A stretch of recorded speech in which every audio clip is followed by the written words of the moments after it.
Welcome into the Irish Squad Show. I'm Joe George, post-game host, and I'll tell you, of all the things that are going on, the one thing I want out of everything to do with the ACC. I'm Alan Pinkett, two-time All-American, and major emotion today is disappointment, but I'm even more revved up for this team next year. Hey, Reggie Brooks, former Notre Dame 1992 All-American. Where was this head-to-head issue back in '93? I know it's the past, but it tracks. And I'm Allison Hayes. I've been covering the Irish for more than 20 years, and I get why they did it, but I don't like that Notre Dame opted out of the bowl game. Play like a champion today. It's the Fighting Irish Squad Show. Everything Notre Dame Fighting Irish every week. Breaking down the biggest news and game-changing plays the way only Locked On Podcast Network can. Wake up the echoes. The Fighting Irish Squad Show starts now.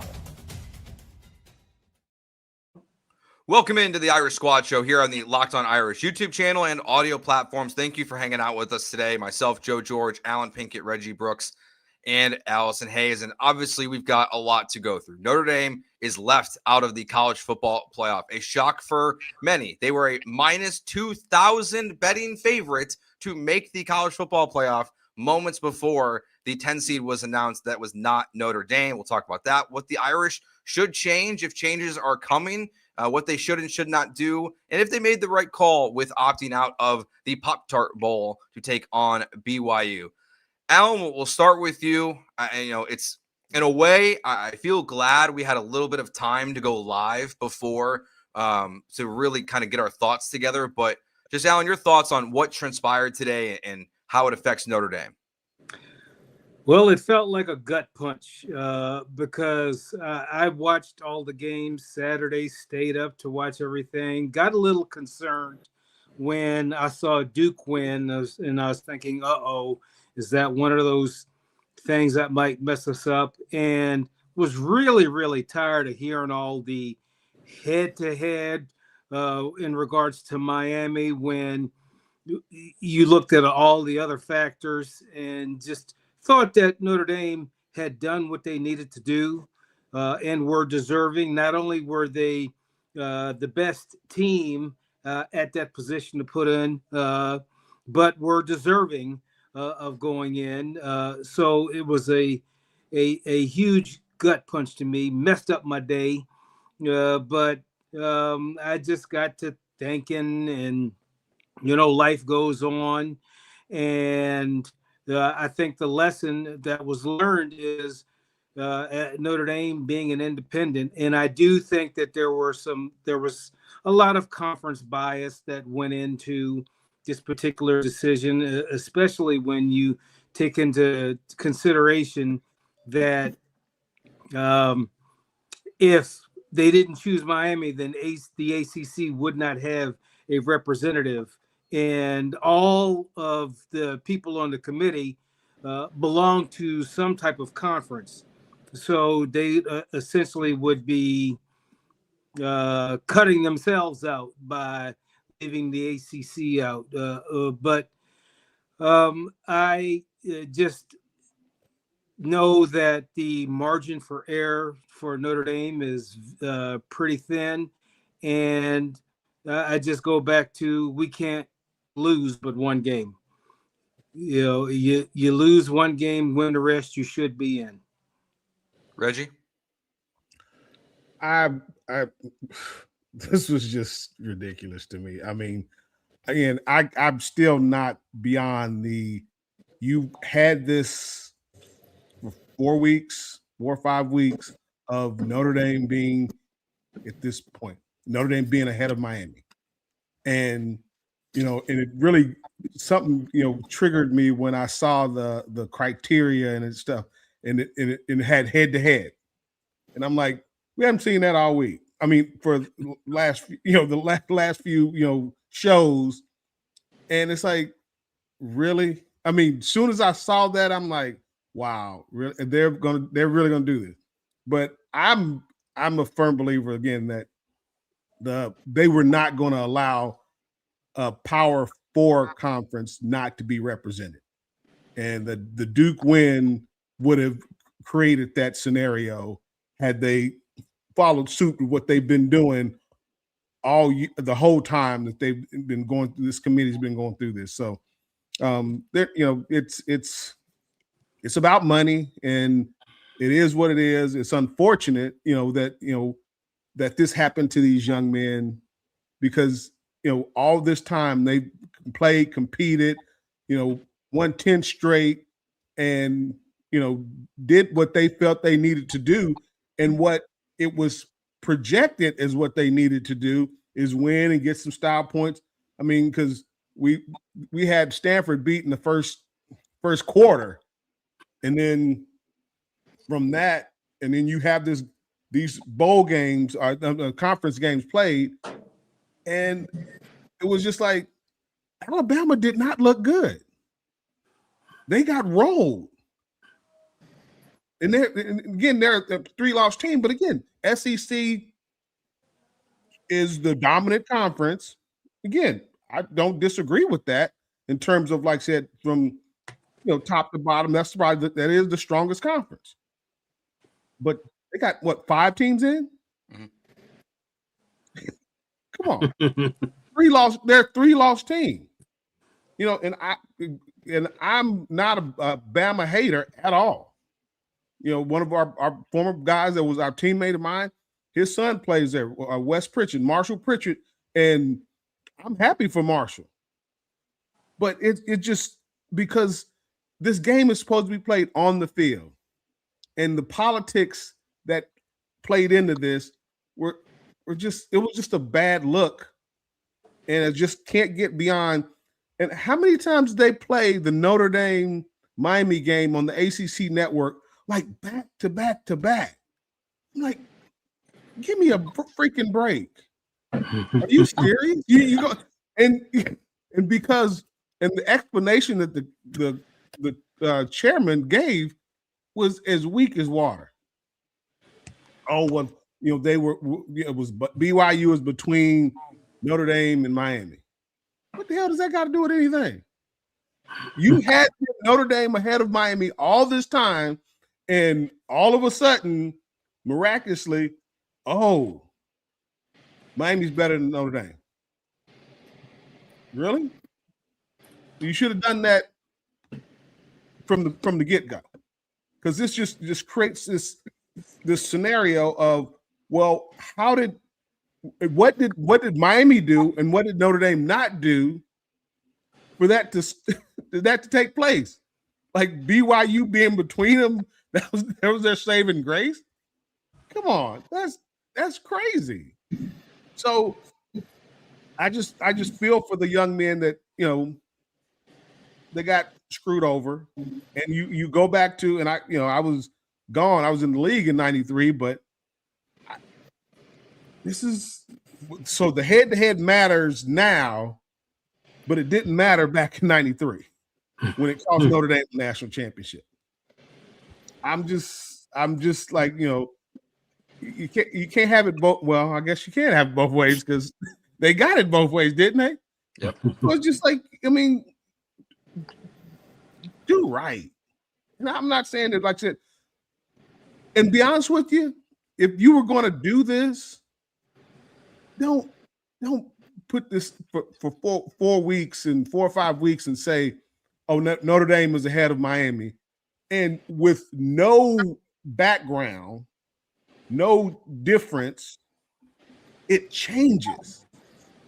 It literally changes in 1 week from where you've had them all this time. So I'm like, they didn't play. So how did it change from all this time to this past to today?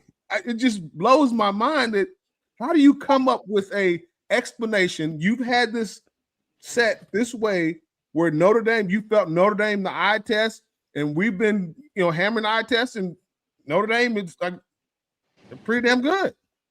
They've shown that, hey, they're a top team in college football, but all of a sudden Miami's better because they beat them head to head. I mean, it just makes no sense that this was not. Damn it, do it right out the gate. Don't mess around. Just say, hey, we feel Miami beat them Notre Dame head to head. I can respect that. If you'd have started with that energy at the gate, I'm like, fair. Hey, you play the game. They beat us. They're ahead of us because Alabama continue to stay below Oklahoma. So what's they beat head to head. So what's the difference when also Alabama was a 3-loss team? I'm still and they're not. I mean, if anything, that's a team on the way down. Right. What we've I seen could in see if weeks. they play. I mean, because they barely beat Auburn, and they got boat raced by Georgia, and it did not look good. And it's like, and you already got 4 teams in for the SEC, but they rule the roost, I guess, and they make the rules apparently because and before we got on, I listened to Paul Feinbaum, moaning like, "Oh, Notre Dame fans, shut up." It's like if they would have dropped Alabama out, can you imagine the SEC uproar, the Bama uproar that would have taken place? Oh my God! I mean, you'd think it was the Holocaust or something. That was just ridiculous. I mean, and it's just like, well, Notre Dame, you the worst fan base. Really? Come on, man. And again, I get the politics of it, but it doesn't make it right. And thank you for allowing me this platform to gripe, because I wanted to choke somebody out just because, again, I felt bad for the players that did what they felt what they've been hearing that they're supposed to do. And then you find a way to screw them over because you don't want to have a Power 5 conference not represented in the playoffs. Allison, your thoughts? Well, I think that we're clearly seeing that the system is flawed. I think it's made a lot of progress. I think a playoff system is the right way to do it, but they're still very much figuring it out. And I think they're very contradictory still at this point. A lot of their reasoning just doesn't make sense for one team, but not the other team. After we talked on Tuesday, I felt like the sky was falling. Notre Dame was not getting in. I was completely devastated. By about Wednesday, Thursday, I'm texting you guys like, I feel better. I think Notre Dame's in. After watching the games yesterday, and everything went pretty much exactly the way we needed Notre Dame, or needed it to go for Notre Dame to get in, except for that Duke game that was just a bizarre. The ACC, by the way, needs to figure out their tournament and how they figure out their conference championship game, because that was a joke to have Duke in with 5 losses and then they end up beating Virginia. I mean, I suppose anything can happen, and anything literally did happen, but Miami wasn't the best team in their conference. That's the worst conference in this whole entire conversation. So that part's frustrating to me. But as it's happening today, I'm watching it unfold, and I still kept thinking, okay, Notre Dame's getting in. Notre Dame's getting in. And when they didn't, I mean, it was a gut punch. It was unbelievable. I just was in total shock. Could not believe it. I still felt no matter what. And I will say, and we'll argue it, and people probably won't agree with me. I get the metrics. I get why head-to-head does have to count. But I was shocked that when you talk about money and you talk about ratings, Notre Dame is going to bring all of that to the table. So I was surprised from that standpoint.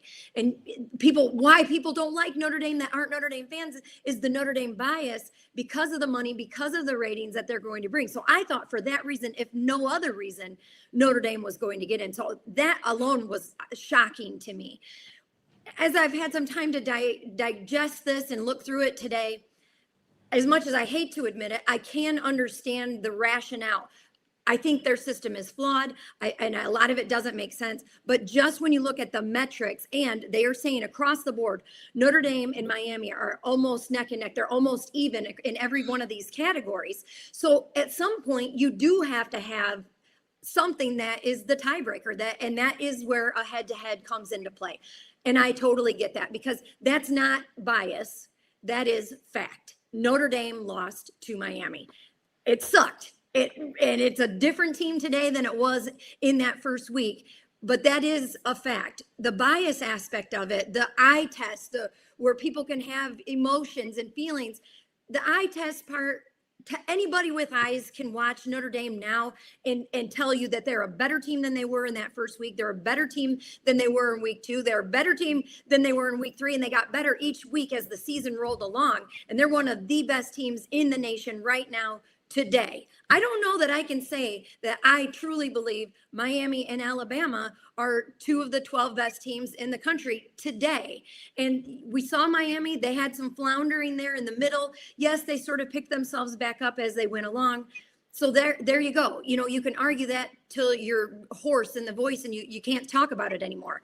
The thing with Alabama for me that is confusing is they weren't penalized for their conference championship loss, and they got their butts handed to them. Let's face it.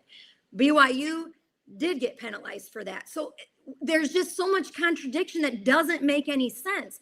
And yes, you do have to give Alabama some credit. Looking at their 10-3, their wins are against Georgia, which they say arguably is the best win out of all of the teams in the top 12. Okay, fair enough. That's why they were playing in that conference championship. But then you got Vanderbilt, you got Missouri, you got Tennessee. These are all good wins for them. They have losses to Florida State, Oklahoma, and Georgia in the conference championship. So you talk head to head there and you see they beat them in week 1 and then lost in the conference championship. I think that'd be a very similar situation with Notre Dame and Miami. Well, it wasn't week 1 for Georgia, but you know what I'm saying. Early in the season, Notre Dame, Miami play week 1. Notre Dame loses by 3 on the road with the new quarterback making his first start. They play today. I think Notre Dame gets that win, and I think they get it big. I think they handily beat them. Alabama rushed for -3 yards in that game. If it was competitive, okay, I can understand that. You could give it to them there. It's a toss-up. It's hard to beat a team twice.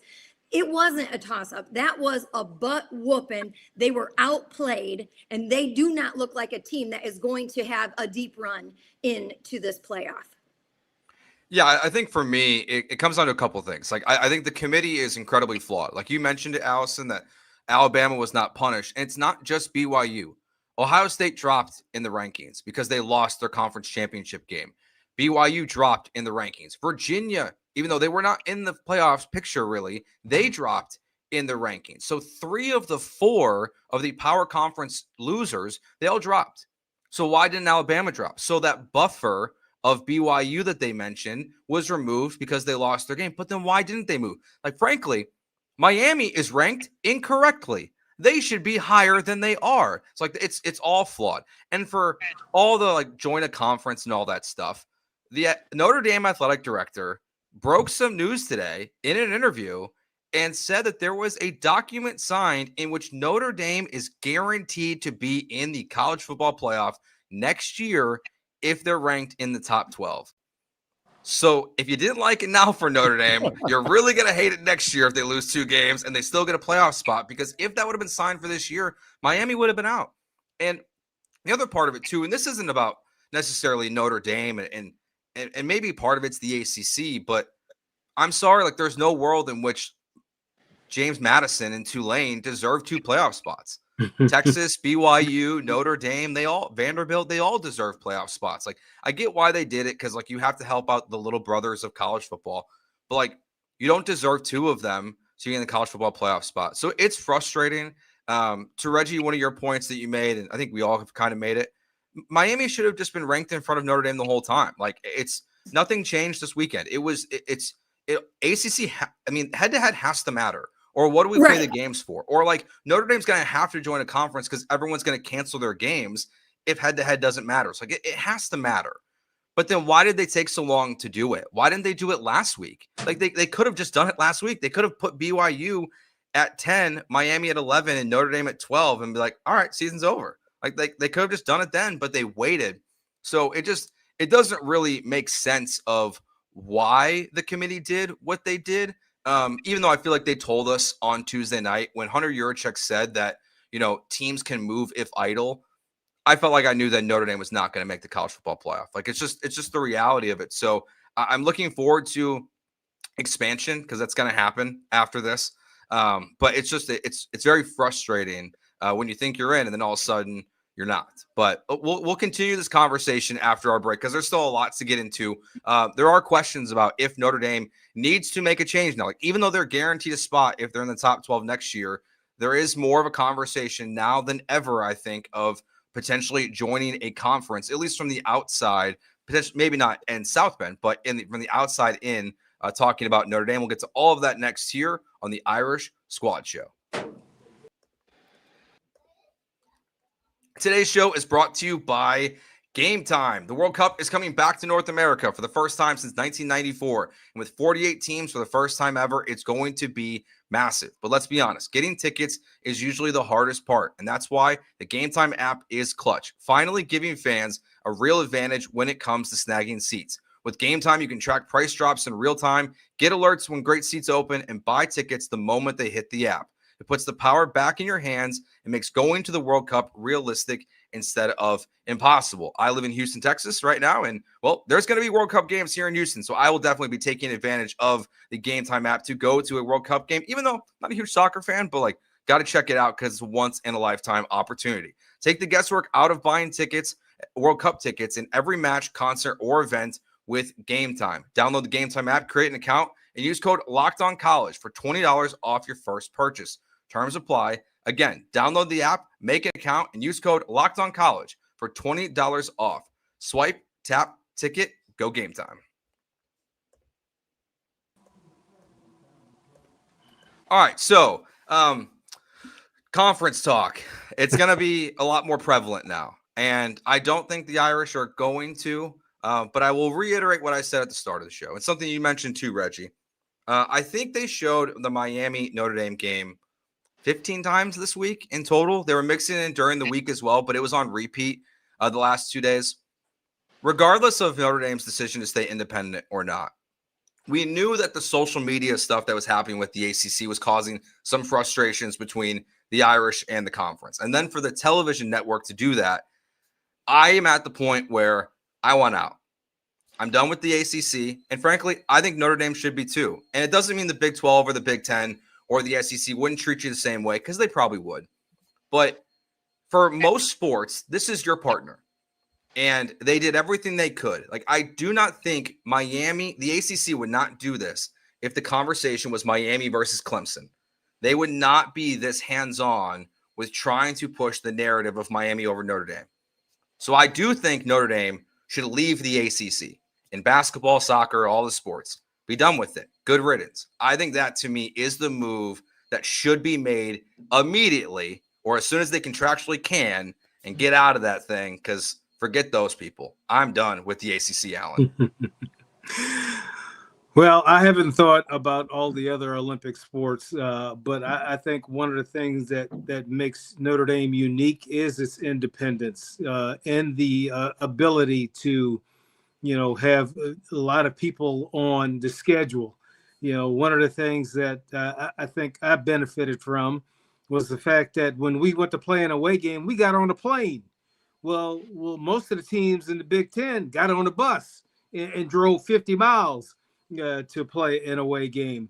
The other thing I think that's important about the experience at Notre Dame is because you play a vast number of different teams, you're going to encounter different styles. So you're going to get the razzle dazzle of the Pac-12. You're going to get the 3 yards in the cloud of dust from the Big Ten. You're going to get the combination of speed and power from the SEC, because you play a representative from every single one of those, and all that does is make you better. It gets you better prepared for the NFL when you get a chance to play a variety of different teams instead of being siloed in one specific way. Remember how the Big Ten used to just be, all power and 3 yards cloud of dust, and then they play a team that'll run their ass off the field sometimes. So I'm sorry about that, but I think Number two, there is no financial reason for Notre Dame to join a conference. And I know that that aggravates a lot of other conferences, that Notre Dame can have its home games on a network. They used to complain about that until they figured out how much money they got when they came to play Notre Dame at Notre Dame, and then they hushed. But I would hope Notre Dame would remain steadfast in terms of their independence. And I do kind of like your thought, Joe, about leaving the ACC altogether. Yeah, if they're going to try and bully us, so I would think seriously about that, because our sports are still going to be attractive to other conferences, or if Notre Dame is independent. UConn doesn't seem to be having any issues with their independence, so I'm not in favor of joining the conference, and no other school is going to make us join a conference. Reggie, your thoughts? I didn't see the value of joining a conference, but also don't agree with leaving the ACC, because you're not going to get another conference at that caliber that will allow you to understand this. Have the other sports, they cost money, and Notre Dame has one revenue sport. I know I want to say basketball, men's basketball, but there's really one revenue sport at Notre Dame, and that's football. And that covers the cost of coaches, travel, gifts, and whatever else that other sports get. I was a sport administrator for track and field and cross country, so I was well aware of the financial implications of football not being in a conference. It's one thing not to be in a conference as a single sport, but Notre Dame has 26 varsity sports. You can't do that, and there's no other conference that was willing to acquiesce to that type of structure, because you're just not going to do it, because again, it's not beneficial from a financial standpoint, and that's why a lot of teams are pissy towards Notre Dame, and not to mention ACC schools, but because they're not getting that share. And again, it was really laid bare last year at the playoffs with the run Notre Dame made, and it was a lot of conversation about the payout Notre Dame received versus the conferences. My thing is, why are these conferences getting bigger, adding more teams, and it's just going to create a more a dilution of the revenue pool? So don't be mad at Notre Dame for saying, okay, hey, we can make this deal with the ACC, and have our cake and eat it too in a lot of respects. Because during the time when Notre Dame went and played, was in the ACC, the money that ACC teams get when Notre Dame comes to play, yeah, they don't have a problem with that, because they jack up the prices, like literally to get, if Notre Dame is on your schedule, they will tell you as donors, you have to get, there's a package. You can't get a Notre Dame suite or ticket specifically for Notre Dame. I mean, you have to get a season pass. And this happens. And it's not just the ACC teams. Literally, when Notre Dame goes on the road to play, it's automatic money for whatever team that they're playing for. And and you look at it and it's like, okay, we talk about changes. I just don't see a avenue that will address Notre Dame's needs and needs of conferences. Every conference would love to have Notre Dame in it, football-wise, because it's immediate, a financial windfall. I can tell you about Miami game. We went. The prices for the suites compared to other games that year, 4 and 5 times difference. It's the only time they sell out in the Orange Yeah. Bowl is when Notre Dame comes. So, I get the need for change, but it's not going to be in Notre Dame's best interest to move to complete independence. It's just not fiscally responsible. And, hey, this is a part of that thing. And I'm a firm believer in the football program. And this is something Father Hesburgh was big on. Sports was there as a, support system to the university. And, it is done very well for the university. But more importantly, to be a catalyst to benefit all the other sports. And a lot of times, especially in this landscape now with NIL, that's the next thing you're going to see is schools start to cut sports. And I think that's a huge mistake. But where Notre Dame is now, as it pertains to should Notre Dame change, I would like for if we were able to do this with like the Big Ten, I think that would make the most sense. But Big Ten would never go for that because they already got some issues right now within the ranks of, I'd be interested to see, hey, maybe y'all should come over to talk to Notre Dame and see how you can do this independence thing. Because football for Ohio State, Michigan, and what's going on there with this deal that the Big Ten is proposing, hey, independence don't look so bad now, does it? Especially from a football perspective. So maybe you can kind of, take a couple of notes from the Irish and help yourself out, because it's not going to, this whole situation is not going to get any better. And Alex, you mentioned, it's going to, I know, Joe, you talking about it's going to increase in numbers. Okay. You increase the number of teams. You just go increase the number of people pissed off. I'm sorry, you go to 14 teams, 16 teams. You're adding games to the season, and I think I've said this before. We'll wind up playing college football in freaking February. That's not the way to go. So I think it's just, Notre Dame has to suck it up and don't lose. Yes, that's about it. I mean, that is about it. honestly the way it is.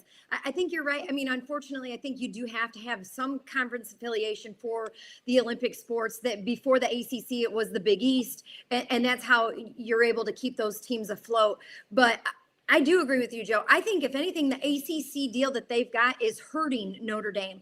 The argument this season about Notre Dame's schedule being weak, the weakest teams on Notre Dame's schedule were the ACC teams that they played for the most part. You could argue that Navy is not in a great conference. That they were a good team the last couple of years that Notre Dame has played. That they're on and off every year. You don't really know what you're going to get. I mean, you look at it. Florida State is supposed to be one of the best teams in the ACC. Not good. Clemson is supposed to be one of the best teams in the ACC. Not good, not competitive. So those typical teams that are supposed to be so good that Notre Dame does schedule, they're contractually obligated to schedule, I think, 5 ACC teams, and they're not always going to be good. So you've got a North Carolina or an NC State or a Wake Forest. Are any of those three really all that good? I mean, you just go down the line. Duke, 7-5, whatever they were going into the conference championship game. Virginia. So that part to me is frustrating. You have those teams on your schedule. No, Notre Dame is not in a conference, but they're playing a ACC heavy conference schedule, and those teams are not good, and it's not helping Notre Dame's cause in any way, shape, or form. We've talked about it on this show before about scheduling. Should teams be scheduling tough non-conference teams, and how does that affect them? And I think Notre Dame is going to continue to be able to schedule these good teams non-conference because of the payout and because it only benefits teams to play Notre Dame. If you play Notre Dame, you're going to make a boatload of money. And if you beat them, it's going to catapult you up the rankings and boost your entire season. And even if it's a team like a Northern Illinois, I hate to remind everyone about it, or Marshall, I mean, that's something those teams will go down in the history books remembering the time they beat Notre Dame. It was terrible for Notre Dame, but they were able to overcome it last season. And so I think Notre Dame will still be able to continue to do that. When you look at next season for Notre Dame, I think Notre Dame is going to be in a very similar boat when it comes to, like, they're going to have to win. And there is not very much margin for error because the teams that they have scheduled, and they're all over in different conferences. And you don't know when you're scheduling these teams 5-10 years in advance how good they're going to be. Wisconsin at times is a powerhouse, but has not been great over the last several years. They've got Rice on the schedule. They've got Michigan State, who next season is not going to be probably a ranked team at that point. Hopefully you're going to see Pat Fitzgerald get the Spartans back and be competitive and be respectable. But right now they're not good, and it's going to take some time to build them up. Purdue, come on, they're not great. North Carolina, Navy, hopefully Navy will be good. Miami, that's going to be a big one. And then you got Boston College, SMU, that's a toss-up. They could be good. They could just be bottom or middle of the pack in the ACC. Syracuse, Stanford, and then maybe USC, if that holds still, that they continue that rivalry. But Notre Dame is scheduling as best they can in all the different conferences, Alan, to your point. And I don't see an SEC school on this coming season schedule, but they're trying Auburn's to get coming. across the board. Auburn's a coming. Smorgasbord of teams, and that's all that they can do, right? And so they're doing the best they can with what they have, and they are going to have to be very competitive, very dominant in those performances, or else we're going to be sitting here doing the same thing. As far as that deal with what Pete Pavakwa said about letting the cat out of the bag, that Notre Dame is going to be guaranteed to be in if they're in the top 12, and the final at-large team will get bumped for Notre Dame, which would have been Miami this year. How is that? Okay, how is that like? It's terrible. It's terrible. It's going to help Notre Dame. Make it But public. that seems like pretty shady. If I'm anybody else, that does not seem fair. That's crazy. It's one of the. It's great for Notre Dame. Like, selfish, sure, don't care. But like, how can other conferences agree to allow to say that an independent team is guaranteed a spot in the top 12 when the first iteration of this 12-team playoff, Notre Dame couldn't get a bye? Like, I guess it's strange to me. Like, that's why January 23rd is going to be fascinating. Like, if they expand, like, do they let Notre Dame keep this when they expand? It seems very odd to me that they would allow something like that to be written on paper and give someone a guaranteed spot if they're in the top 12, if they're not in a conference. So, like, you're mad now. Wait till next year. Joe, I'd be worried about the fact that they might not even rank you in the top 12. Yes, that's the only thing they can do. Like, they just won't rank you. Like, that's just the reality of it. Like, it's either they're going to, if it's true, like, it plays out that way, like, that's all the committee could do, would leave you out. And I think, Allison, to your point about the schedule, it's the reality of being independent. You know, you've got a year coming up in 2029 in which you have to play the University of Alabama and the University of Texas. What if Kalen DeBoer is going to put Alabama what it was like for my entire life until Nick Saban got hired, which is not good. Like, it's great to have Alabama. You've got Auburn on your schedule. You've got, as you said, Michigan State and Wisconsin. Like, you have to play these games out so far in advance, 5-10 years down the road, that it's impossible. And I think that's something that collectively as college football we could fix. Like, we could fix that. You can make it so Texas A&M doesn't play the Sisters of the Poor of the SEC, and they actually play a real schedule, which they did not do this year. Same thing with Indiana last year in the Big Ten. Like, the scheduling is like a bigger picture conversation for the offseason for us, I guess. But it's incredibly flawed. Like, there's no way to make it perfect. There's obviously one big topic left we have to hit on this show. Protest, frustration. I don't know what exactly went into the decision today, but Notre Dame is not going to be playing in a bowl game this year. Let's get into that next year on the Irish Squad Show. Today's show is brought to you by Omaha Steaks. The holidays come with two big goals: feeding people well and finding gifts they'll actually love. And when you want both handled in one move, Omaha Steaks is the way to go. From hosting to gifting, they deliver the world's best steak experience right to your door. Because during their Sizzle All the Way sale, you can stock up and save in a huge way. 50% off site-wide at omahasteaks.com, and it gets even better. Locked On College listeners get an extra $35 with code COLLEGE at checkout. Save big on gourmet gifts and more holiday favorites with Omaha Steaks. Visit omahasteaks.com for 50% off site-wide during the Sizzle All the Way sale, and for an extra $35 off, use promo code COLLEGE at checkout. Terms apply. See the site for details. That's omahasteaks.com, code COLLEGE. I was telling you guys before we got on the air that I was doing a radio show as this came out, and I immediately told the two guys I was working with was, bleep them, don't play in a bowl game. Didn't actually think that would happen, but Notre Dame is not playing in a bowl game this year, and it's receiving mixed reviews. I do think now the circumstances at these other schools are going to be a little bit different. But we've seen Kansas State, who has hired a new coach, has opted out. Iowa State, who's hiring a new coach, has opted out. Today, Baylor opted out. We're seeing that 5-7 Rice team is now going to be in a bowl game this year, even though they didn't have enough wins. So there's a lot of schools that are opting out of bowl games, and I do think this is the end of the bowl system. Notre Dame is Christian McCaffrey here, is the way I would put it. Like, when Christian McCaffrey opted out, everyone freaked out, and then it became a trend, and I think Notre Dame, unfortunately for the bowl system, just started a trend that is going to kill it, frankly. Allison, I'll start with you here. How shocked were you, and is it the right decision or the wrong decision for Notre Dame to do this?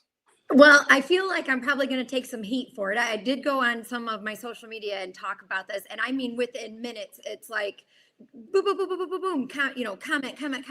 And a lot of people disagree with me on this. I was really disappointed to see that they opted out. I want to start off by saying I get it.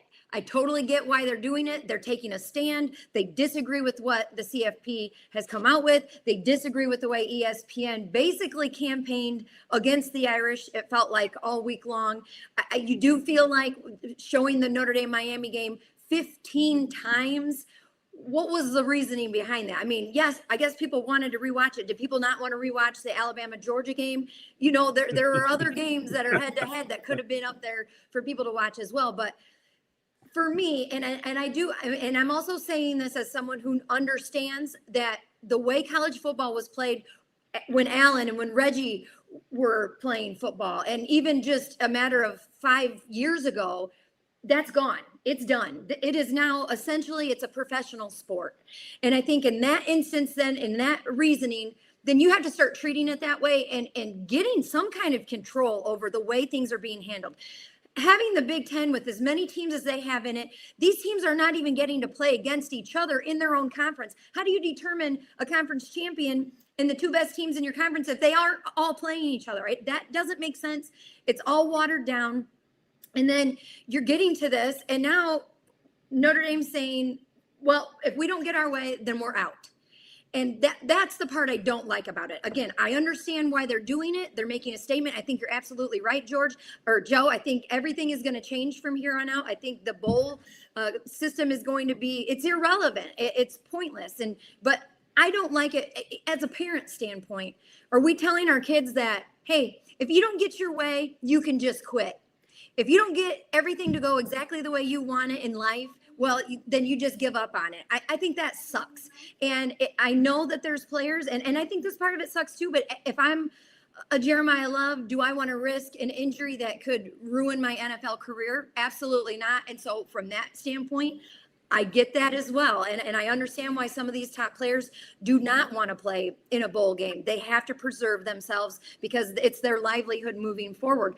But what, 90% of these teams, of Notre Dame's team, of all the other teams that are playing, those guys aren't going to have prolific NFL careers. This might be literally the last game they could ever play on a team with their brothers that they have fought for, that they have died on that field for. And now they've given all that up. These guys never get to play with each other ever again, some of them. And so that aspect of it just is heartbreaking. I think it sucks. It's disappointing. I don't like the message that it sends. But again, playing devil's advocate, I get it. I understand it, but I don't like it. Alan? Well, I'm a proponent of the bowl game. Number one, it gets you more reps, which benefits you the following year. It makes you better. The more reps you have, the better you're going to be. It's a week of partying, usually in a nice location. I will remember we got to go to Hawaii one year, and that was nice to get on the beach in December.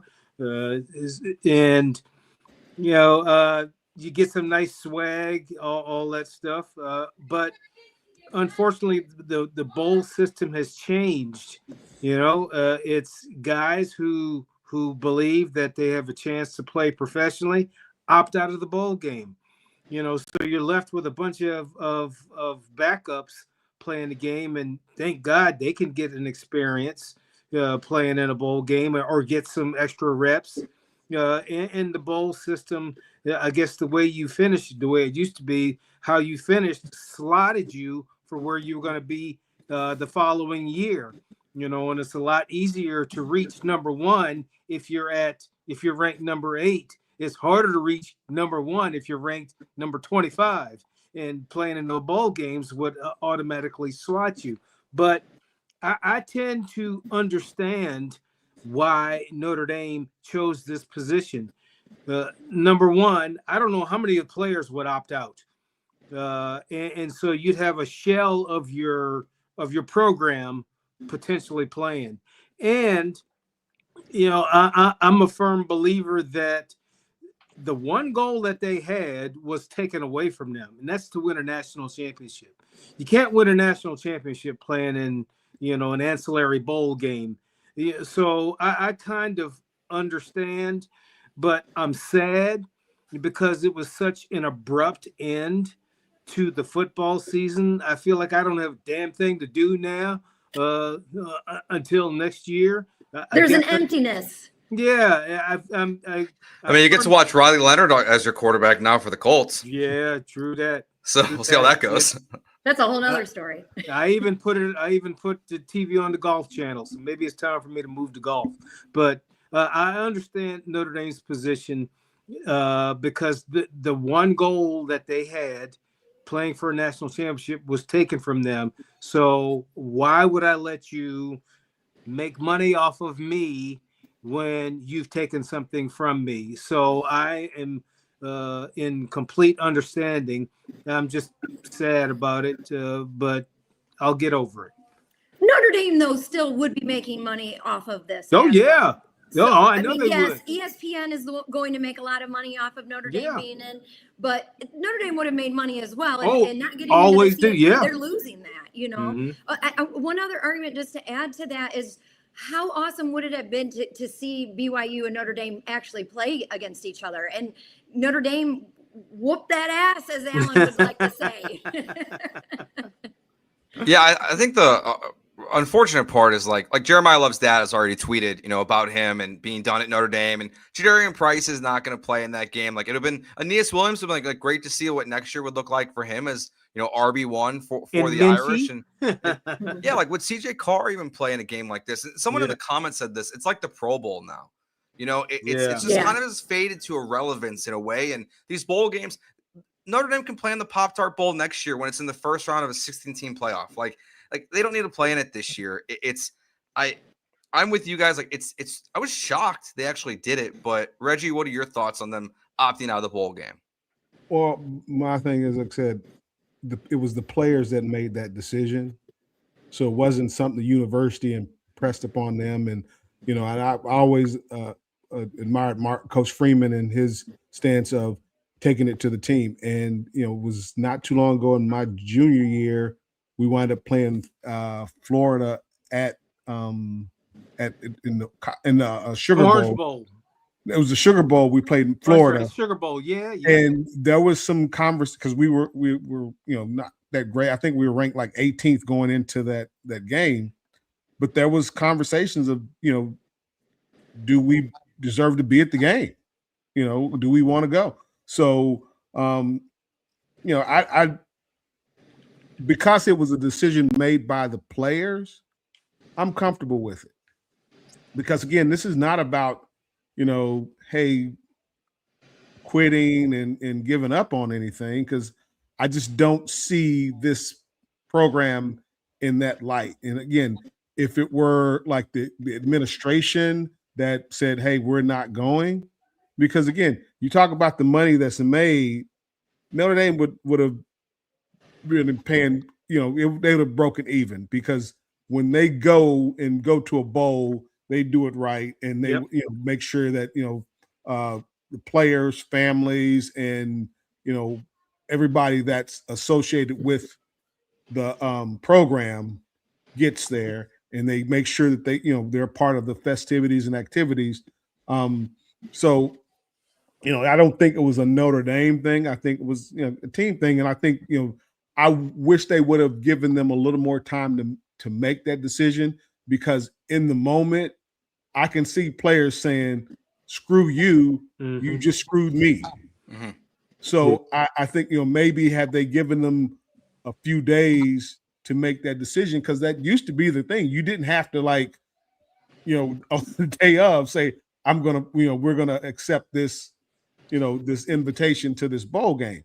So there was some time to make the ask and then accept.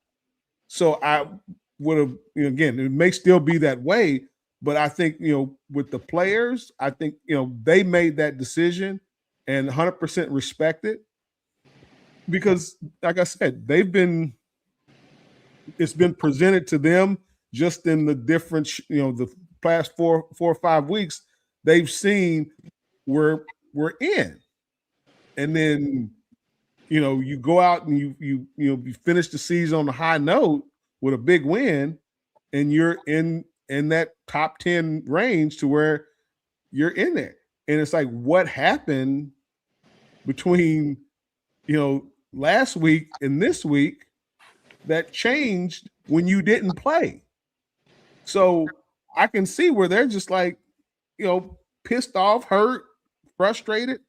I think it would have been nice if they'd had a day or two to kind of little cooling off. Yeah. Yeah.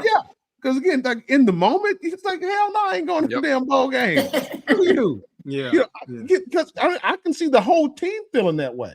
Yeah. And let me just throw in real quick. Sorry to interrupt, but we actually the players voted my sophomore year to go to the Liberty Bowl, and there were some that didn't want to go, but fortunately a majority wanted to go. Coldest game I ever played in my life.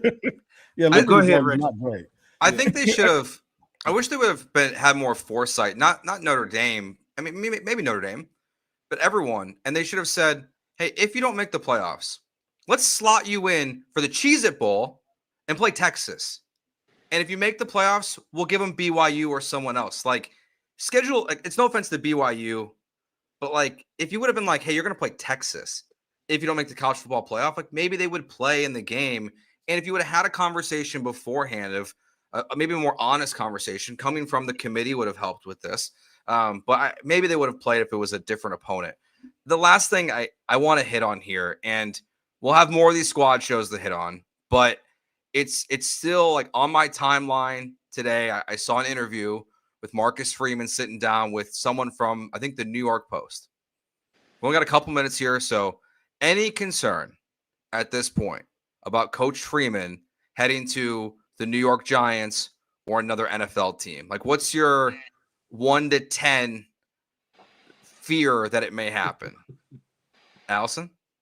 It's not even really on my radar. I mean, I think it's possible. And I will say this, I talk, and I can't draw on a blank on his name right now, but the GM of the Giants. Joe Shane. Yes.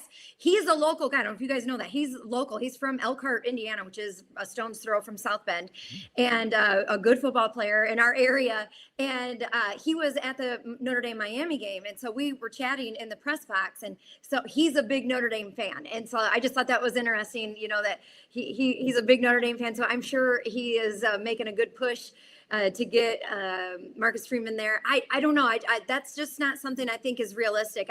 What I would be more concerned with is, say, if Ohio State were to go on and win the national championship and win back-to-back titles, that Ryan Day might decide to take his shot in the NFL. And then that leaves a very tempting opportunity for Marcus Freeman to go to Ohio State. But for me, at least right now, I think Marcus has a lot he still wants to accomplish in the college game. This is where he's getting his start. And I think he's really well suited for college athletes right now. And that's not to say he won't develop it and be good with the pros, but I think right now, just personally, and I mean, who knows, money talks, and you never know what anybody's like long-term goal is, but I don't think that is something that I'm overly concerned about.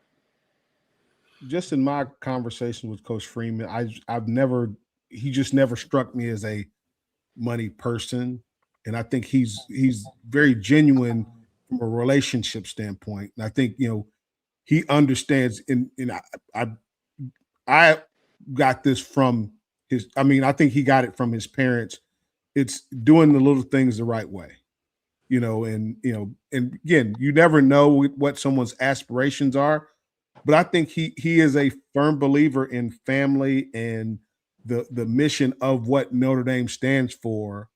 And I really think he wants to be that next national championship coach for Notre Dame, because you can go, other places, but he understands, like I said, you bring this program back to national prominence as he's done and win a championship. Run for president after that. Exactly. Yeah. I mean, he has that type of cachet and personality. Yeah, he has that type of personality, and think about this. Not one of the recruits that Notre Dame were going after, no one went anywhere else. Mm-hmm. And I think that because that plays into it. I would not be surprised if he made a commitment to his players. And again, people are going to come at him. They're going to continue to come after him. But I just think he has a different approach and a different mentality about what college football is about. And, from his own experience. And he's also learning how to be a head coach. He's still growing in that. And there's a very big difference even now with the college football landscape being more professional. There's still a distinction between college football and the pros. Mm. That still exists. That it hadn't gotten there yet. I mean, it's kind of going in that direction. But college football at this particular time is still college football, and he's that type of coach to make that type of a difference. Because when you go to coach in the league, you're dealing with grown ass men. And you can't just tell a grown ass man what how things are gonna go and I'm gonna mold you. No. Pay me my money and I'm gonna do my job, and that's the end of it. And that's not the type of person that he strikes me to be. Well, and I'll say it like this, take it even further. I compare a college coach to a teacher and an NFL coach to a professor.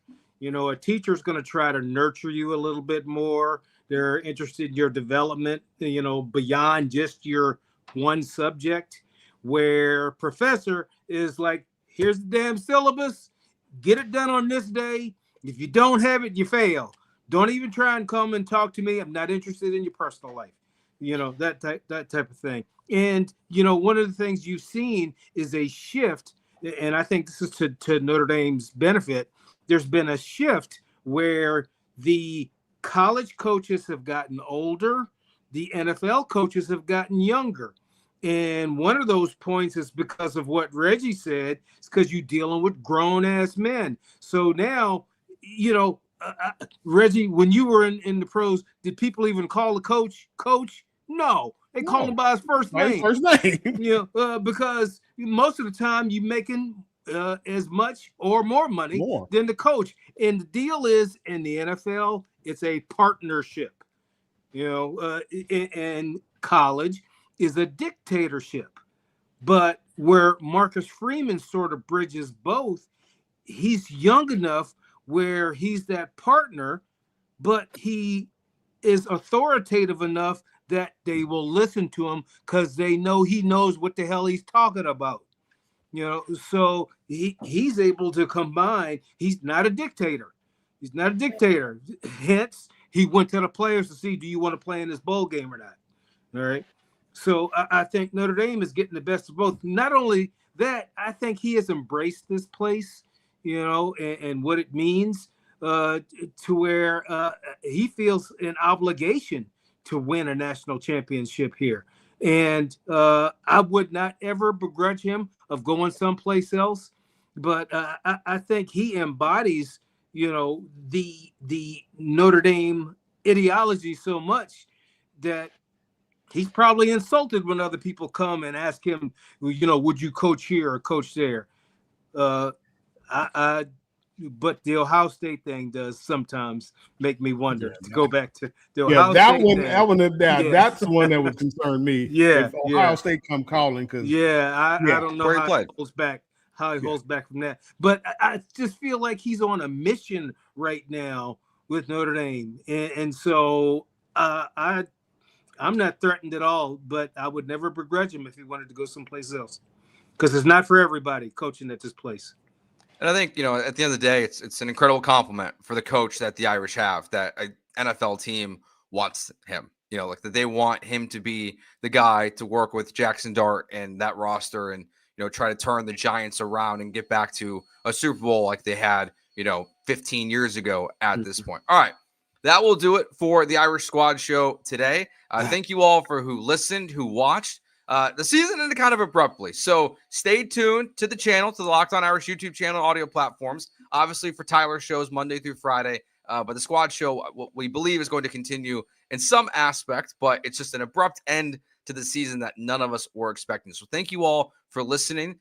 Before we go, I want to say thank you to Allison, Alan, and Reggie. It was awesome working with you all this year. Last year, I was doing these shows solo. Way more fun doing it with these guys. It was a great time. So thank you all for listening and watching. We will talk to you soon. I guess enjoy the college football playoffs. Peace.